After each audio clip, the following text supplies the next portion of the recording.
प्रतीक्षा थी कि ड्राफ्ट हमको मिले। कमेटी ने अपना काम किया, हमको आज ड्राफ्ट मिल गया है।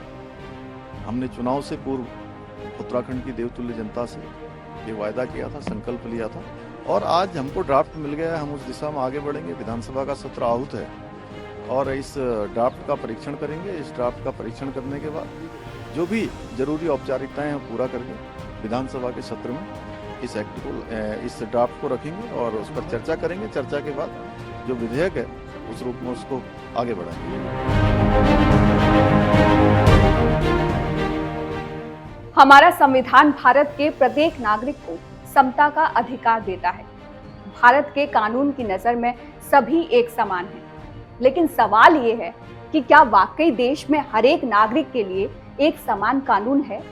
क्या शादी, तलाक, प्रॉपर्टी के उत्तराधिकार के साथ साथ कई मामलों में लिंग व संप्रदाय के आधार पर भेदभाव नहीं होता? जवाब है हाँ। इसी को लेकर देश में समान नागरिक संहिता लाने की बहस वर्षों से जारी है। लेकिन अब इस कॉमन सिविल कोड को लागू करने की तैयारी हो रही है। शुरुआत हो रही है उत्तराखंड राज्य से।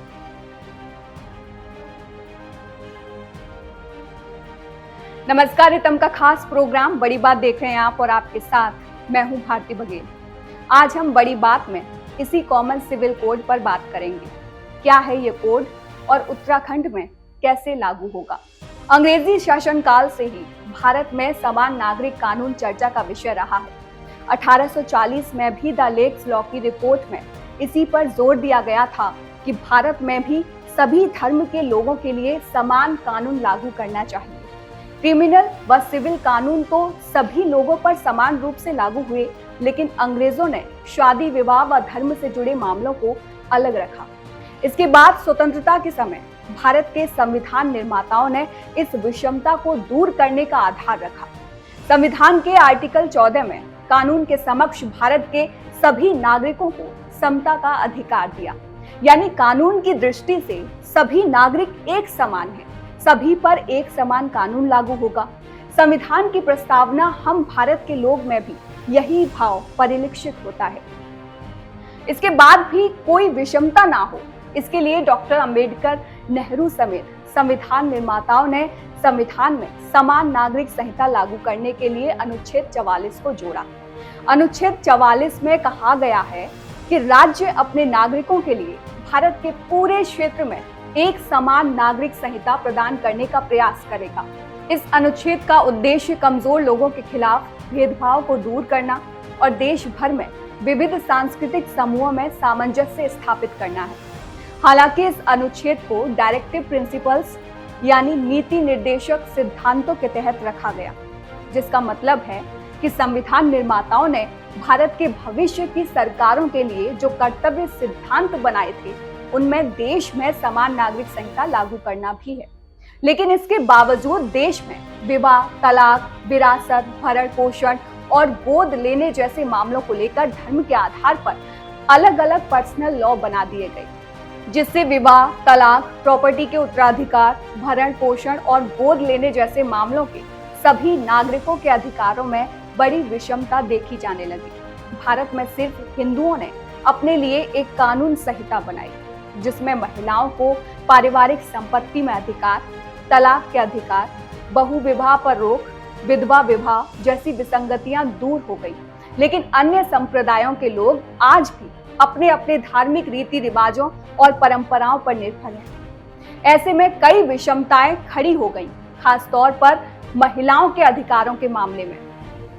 संविधान महिलाओं को समानता का अधिकार देता है, लेकिन देश के पर्सनल लॉ में महिलाओं का विवाह, तलाक, संपत्ति के अधिकार जैसे मामलों में बराबरी का अधिकार नहीं है, जो कि संविधान की मूल भावना के विपरीत है।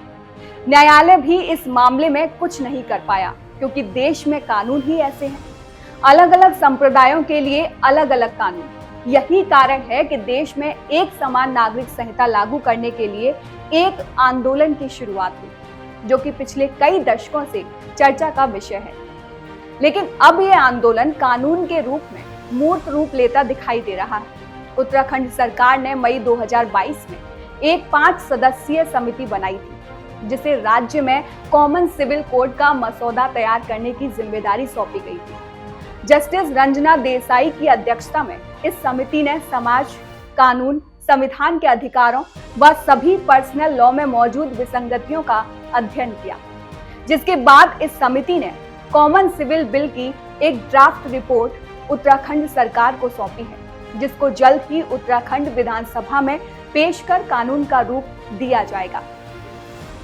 इसके बाद स्वतंत्रता के बाद उत्तराखंड पहला राज्य बन जाएगा जिसमें कॉमन सिविल कोड लागू होगा। हालांकि गोवा राज्य में कॉमन सिविल कोड का एक प्रारूप पहले से ही लागू है।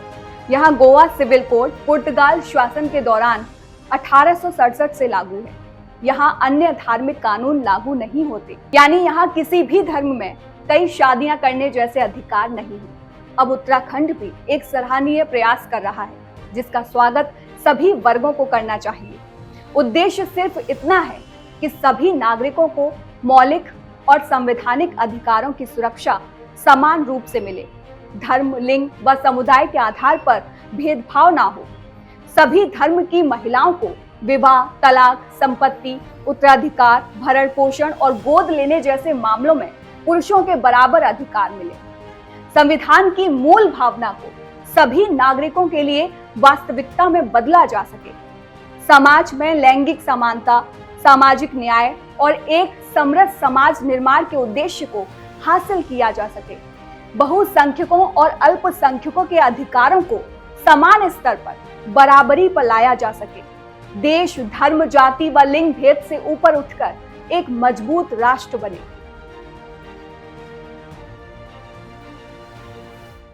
यही तो संविधान निर्माताओं का उद्देश्य था, यही निर्देश था जो जल्द पूरा होगा। तो ये था बड़ी बात का एक बड़ा मुद्दा। आपको यह प्रोग्राम कैसा लगा हमें जरूर बताएं। आप नीचे कमेंट भी कर सकते हैं या फिर हमारी वेबसाइट पर अपना फीडबैक भी दे सकते हैं। वहीं इस तरह के और प्रोग्राम देखने के लिए चैनल को सब्सक्राइब करना ना भूलें। इन प्रोग्राम्स को आप हमारी एप्लीकेशन के माध्यम से भी सीधे देख सकते हैं। जय हिंद।